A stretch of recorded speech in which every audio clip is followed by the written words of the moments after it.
इयत्ता 12वी विषय भूगोल प्रकरण क्रमांक 1 लोकसंख्या भाग 1 या प्रकरणाचा स्वाध्याय। तर यामध्ये प्रश्न पहिला, अचूक सहसंबंध ओळखा। ए म्हणजे विधान, आर कारण। तर ए सुपीक मैदानी प्रदेशात दाट लोकवस्ती आढळते। आर सुपीक मृदा ही शेतीसाठी उपयुक्त असते। तर याचे पर्याय आहेत, केवळ ए बरोबर आहे, आ केवळ आर बरोबर आहे, ई ए आणि आर हे दोन्ही बरोबर आहेत आणि आर हे ए चे अचूक स्पष्टीकरण आहे। ई ए आणि आर हे दोन्ही बरोबर आहेत, परंतु आर हे ए चे अचूक स्पष्टीकरण नाही। तर याचं उत्तर असेल ई ए आणि आर हे दोन्ही बरोबर आहेत आणि आर हे ए चे अचूक स्पष्टीकरण आहे। 2 ए प्रदेशातील लोकसंख्येत बदल होत नाही। आर जन्मदर, मृत्यूदर आणि स्थलांतराचा प्रदेशातील लोकसंख्येवर परिणाम होतो। तर याचे पर्याय आहेत, अ केवळ ए बरोबर आहे, आ केवळ आर बरोबर आहे, ई ए आणि आर हे दोन्ही बरोबर आहेत आणि आर हे ए चे अचूक स्पष्टीकरण आहे। ई ए आणि आर हे दोन्ही बरोबर आहेत, परंतु आर हे ए चे अचूक स्पष्टीकरण नाही। तर याचं उत्तर आहे आ केवळ आर बरोबर आहे।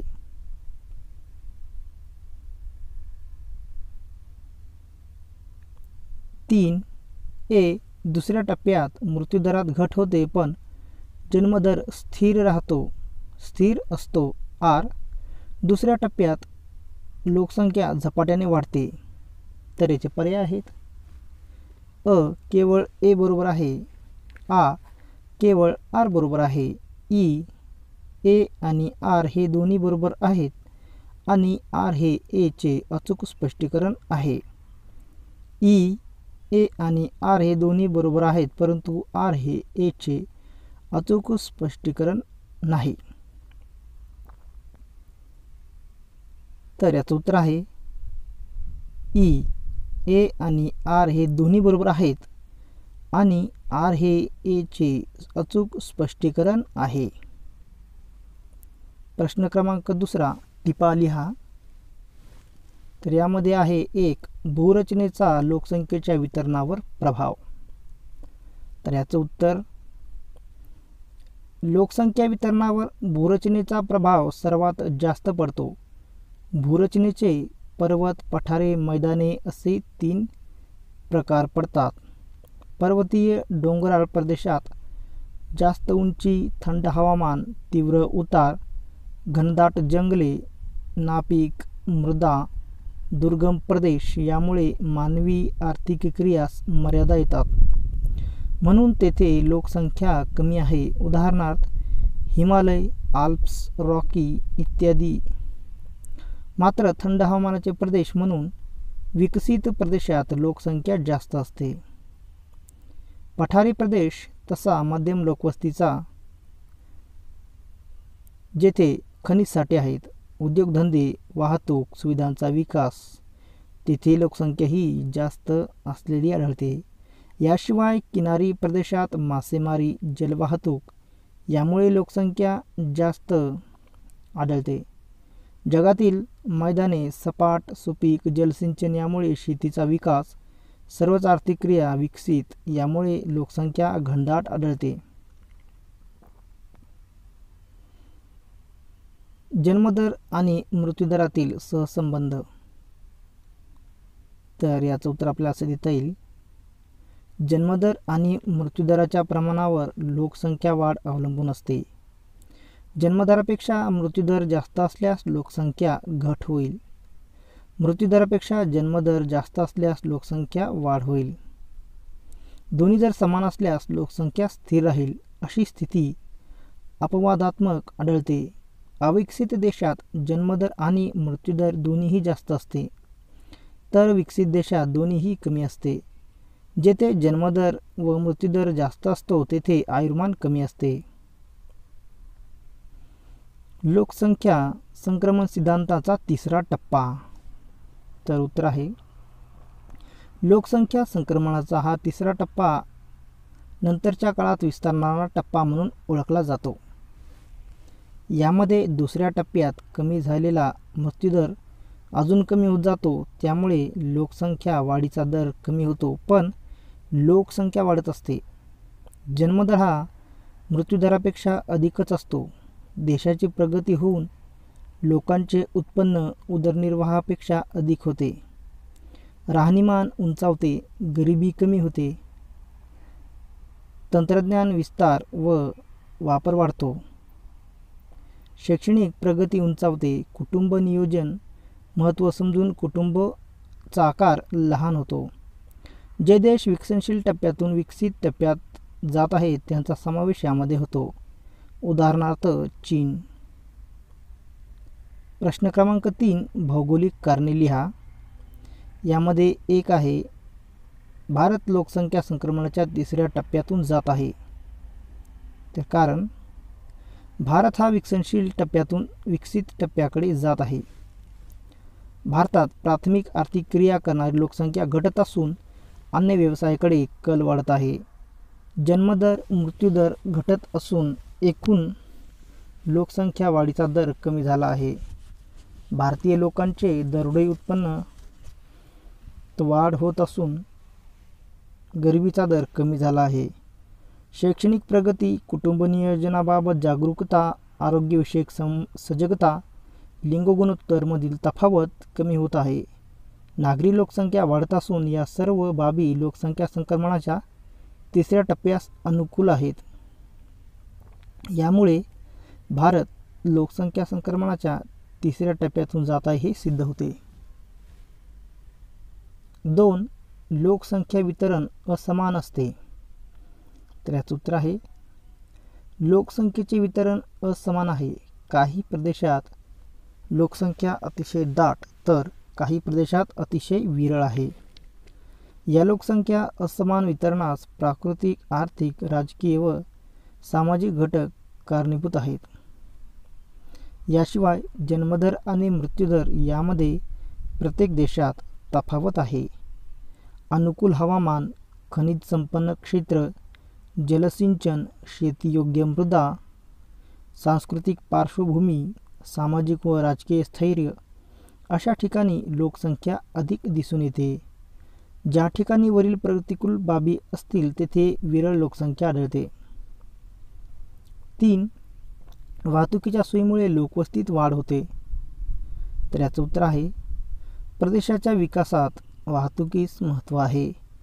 ज्या ठिकाणी वाहतूक मार्ग विकसित झाले आहेत अशा ठिकाणी शेती, उद्योग, व्यापार यासारख्या आर्थिक व्यवसायाचा विकास झालेला असतो. औद्योगिक केंद्रे आणि बाजारपेठ यांना जोडणारा दुवा म्हणून वाहतूक ओळखली जाते. ज्या प्रदेशात जाण्या-येण्यास सुलभता असते अशी सुलभता जेथे वाहतुकीची केंद्रे आहेत अशा ठिकाणी असते. तेथे लोकवस्ती वाढते. तेथे लोकसंख्या घनतासुद्धा जास्त असते. उदाहरणार्थ मुंबई, सिंगापूर, टोकियो, न्यूयॉर्क इत्यादी. ज्या प्रदेशात जाण्या-येण्यास कष्ट, वेळ व पैसा अधिक लागतो अथवा वाया जातो अशा प्रदेशात लोकवस्ती कमी दिसते. उदाहरणार्थ आफ्रिकन देश. समुद्रकिनारे, बंदरे ही ठिकाणे वाहतुकीस सुलभ असतात. व्यापारास चालना मिळते. म्हणून प्राचीन काळापासून अशा ठिकाणी लोकवस्ती जास्त आहे. 4 लोकसंख्या संक्रमणाच्या तिसऱ्या टप्प्यात द्वितीयक व तृतीयक व्यवसायांची वाढ होते. तर याचं उत्तर आहे लोकसंख्या संक्रमणाच्या तिसऱ्या टप्प्यातील देश हे विकसनशील टप्प्यातून विकसित टप्प्यात आलेले असतात. यामुळे त्यांच्या एकूणच सर्वच क्षेत्रात विकासाची पातळी उंचावलेली असते. लोकांची शैक्षणिक प्रगती, दरडोई उत्पन्न वाढ, राहणीमानाचा दर्जा उंचावलेला असतो. लोकांचा तंत्रज्ञान वापर वाढतो, त्यांच्यात विकासाभिमुख दृष्टिकोन निर्माण झाल्याने परंपरागत प्राथमिक व्यवसाय करण्याऐवजी लोकसंख्या संक्रमणाच्या या तिसऱ्या टप्प्यात द्वितीयक व तृतीयक व्यवसायांची वाढ होते. 5. जन्मदर कमी असून सुद्धा लोकसंख्या वाढू शकते. तर याचं कारण आहे, जन्मदर कमी असून सुद्धा लोकसंख्या वाढू शकते कारण जन्मदर आणि मृत्यूदरात तफावत असते. म्हणजे मृत्यूदर हा जन्मदरापेक्षाही कमी असल्यास लोकसंख्या वाढू शकते. वैद्यकीय प्रगतीमुळे लोकांचे आयुर्मान वाढते, त्यामुळे जन्मदर कमी झाला तरी लोकसंख्या वाढते. एखाद्या प्रदेशात स्थलांतरित लोकसंख्या मोठ्या प्रमाणात आल्यास तेथील प्रदेशाचा मूळ जन्मदर कमी असला तरी लोकसंख्या वाढू शकते. म्हणून लोकसंख्या वाढीस फक्त जन्मदर कमी असून चालत नाही. 6. लोकसंख्या घनता ही लोकसंख्या आणि क्षेत्रफळावर अवलंबून आहे.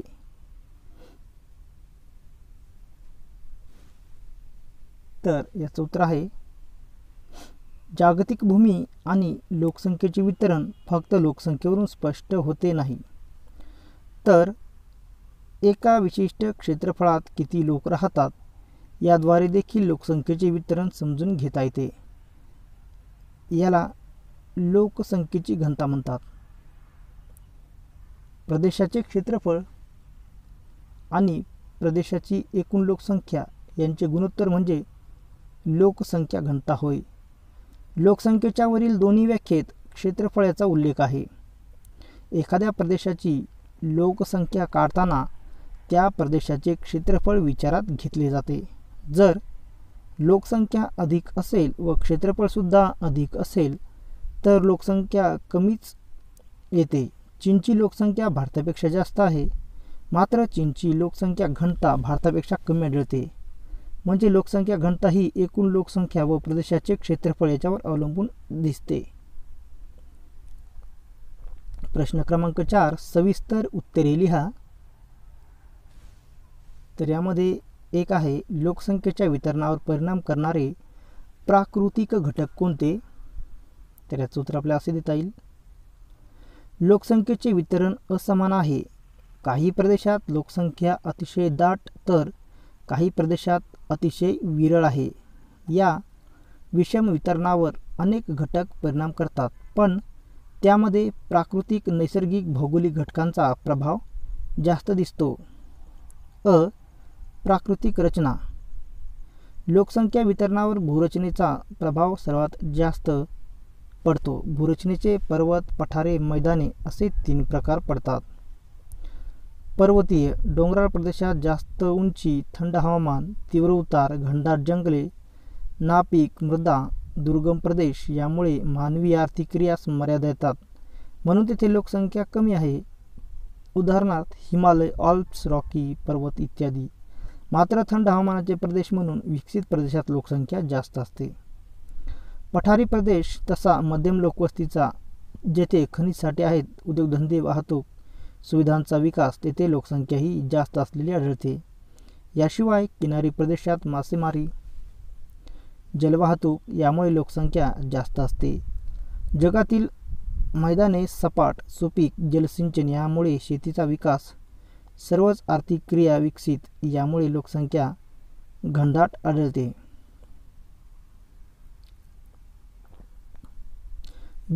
हवामान. हवामानाचा देखील प्रत्यक्ष व अप्रत्यक्षपणे मानवी जीवनावर परिणाम होतो. सर्वसाधारण ज्या प्रदेशात मानवी जीवनाला सौम्य, मौसमी, भूमध्य, सामुद्रिक व पश्चिम युरोपीय हवामानाच्या प्रदेशात जास्त लोकसंख्या आहे. जगातील उपोष्ण व समशीतोष्ण कटिबंधीय प्रदेशातील हवामान मानवाला अनुकूल असल्याने तेथे जास्त लोकसंख्या राहते. याउलट अतिथंड, अतिउष्ण व अति कोरडे हवामान असणाऱ्या प्रतिकूल हवामानाच्या प्रदेशात लोकसंख्या विरळ आढळते. उदाहरणार्थ ध्रुवीय प्रदेश, उष्ण वाळवंटी प्रदेश, विषुववृत्तीय प्रदेश, उंच पर्वतीय प्रदेश या ठिकाणी लोकसंख्या विरळ आढळते. पाण्याची उपलब्धता. ज्या प्रदेशात पाणी पुरवठा सहजासहजी व मुबलक प्रमाणात होतो अशा प्रदेशात मानव वस्ती करतो, कारण तेथे शेती उद्योग यांचा विकास होतो व त्या ठिकाणी लोकसंख्येचे केंद्रीकरण होते. उदाहरणार्थ नदी खोरे, मैदानी प्रदेश, किनारे, त्रिभुज प्रदेशात केवळ जलसिंचनाच्या सुविधामुळे लोकसंख्या केंद्रित झाली आहे. याउलट उष्ण वाळवंटी भागात पाण्याचे दुर्भिक्ष्य आहे, तेथे लोकसंख्या घनता कमी आहे. मृदा. सुपीक गाळाची मृदा शेती उद्योग विकास लोकसंख्या जास्त आढळते अशा ठिकाणी. उदाहरणार्थ मिसिसिपी, गंगा, इरावती, यांगत्से इत्यादी. याशिवाय ज्वालामुखीय सुपीक मृदा प्रदेशात लोकसंख्या ही जास्त आढळते.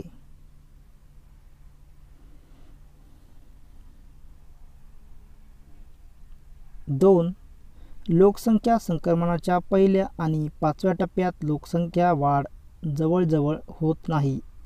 या दोन्ही टप्प्यातील फरक सांगा. तर याचं उत्तर आपल्याला असे देता येईल, लोकसंख्या संक्रमणाचा पहिला टप्पा आणि लोकसंख्या संक्रमणाचा 5वा टप्पा. तर लोकसंख्या संक्रमणाच्या पहिल्या टप्प्यामध्ये जन्मदर व मृत्यूदर दोन्ही अधिक असल्याने लोकसंख्या वाढ ही स्थिर असते. तर लोकसंख्या संक्रमणाच्या 5व्या टप्प्यामध्ये जन्मदर व मृत्यूदर समान असल्याने लोकसंख्या वाढ अत्यल्प होते. तर काही देशात जन्मदर कमी असल्याने लोकसंख्या घट होते. आर्थिक स्थिती मागास अविकसित. संक्रमणाच्या पहिल्या टप्प्यामध्ये आर्थिक स्थिती ही मागास असते आणि लोकसंख्येत अविकसितपणा असतो. तर लोकसंख्या संक्रमणाच्या 5व्या टप्प्यामध्ये आर्थिक स्थिती ही प्रगत होते आणि विकसित झालेली असते. जन्मदर जास्त असल्याने बालकांची संख्या जास्त, मृत्यूदर जास्त, वृद्धांची संख्या कमी होते. तर जन्मदर कमी असल्याने बालकांची संख्या कमी, मृत्यूदर कमी व वृद्धांची संख्या जास्त होते लोकसंख्या संक्रमणाच्या 5व्या टप्प्यामध्ये. तर लोकसंख्या संक्रमणाच्या पहिल्या टप्प्यामध्ये प्राथमिक व्यावसायिकांची संख्या ही अधिक असते. तर 5व्या टप्प्यामध्ये प्राथमिकेतर व्यावसायिकांची संख्या अधिक असते. लोकसंख्या संक्रमणाच्या पहिल्या टप्प्यामध्ये आरोग्य सुविधांची कमतरता, शैक्षणिक पातळी आधुनिकतेचे पासून दूरच राहते. तर 5व्या टप्प्यामध्ये उच्च आरोग्य सुविधा उपलब्ध होतात, शैक्षणिक दर्जा चांगला होतो, आधुनिक जीवनशैली बाबत लोकसंख्या ही अधिक आग्रही असते. सद्यस्थितीत कोणताही देश लोकसंख्या संक्रमणाच्या पहिल्या टप्प्यामध्ये नाही आहे. तर लोकसंख्या संक्रमणाच्या 5व्या टप्प्यामध्ये आहे स्वीडन, फिनलंड हे देश यामध्ये आहेत. प्रश्न क्रमांक 3. 4थ्या व 5व्या टप्प्यातील देशांच्या समस्या कोणत्या असू शकतील? तर याचं उत्तर आहे प्राथमिक व्यावसायिकांचे प्रमाण अत्यल्प. या टप्प्यातील लोक मोठ्या प्रमाणात प्राथमिकेतर व्यवसायाकडे वळल्याने प्राथमिक व्यवसायातून मिळणारे उत्पन्न घटते. 2. मनुष्यबळाचे प्रमाण कमी. जन्मदर व मृत्यूदर प्रचंड कमी झाल्याने बालकांची व वृद्धांची संख्या जास्त होते, त्यामुळे कार्यशील लोकसंख्याचे प्रमाण कमी होते. पर्यायाने मनुष्यबळाची कमतरता भासते. 3. अवलंबित लोकसंख्येचे प्रमाण जास्त. लोकांचे आयुर्मान वाढल्याने वृद्धांची वाढती संख्या ही अवलंबित परावलंबी असल्याने त्यांचा आर्थिक भार देशाच्या अर्थव्यवस्थेवर पडतो. 4. निवृत्तीवेतन आरोग्यविषयक आर्थिक भार वाढतो. 5. आर्थिक विकास दर कायम ठेवण्यात अडचणी येतात. प्रश्न क्रमांक 5. लोकसंख्या संक्रमण सिद्धांताची आकृती काढा व योग्य नावे द्या. तर आपल्याला याचे उत्तर या पद्धतीने आकृती काढून देता येईल.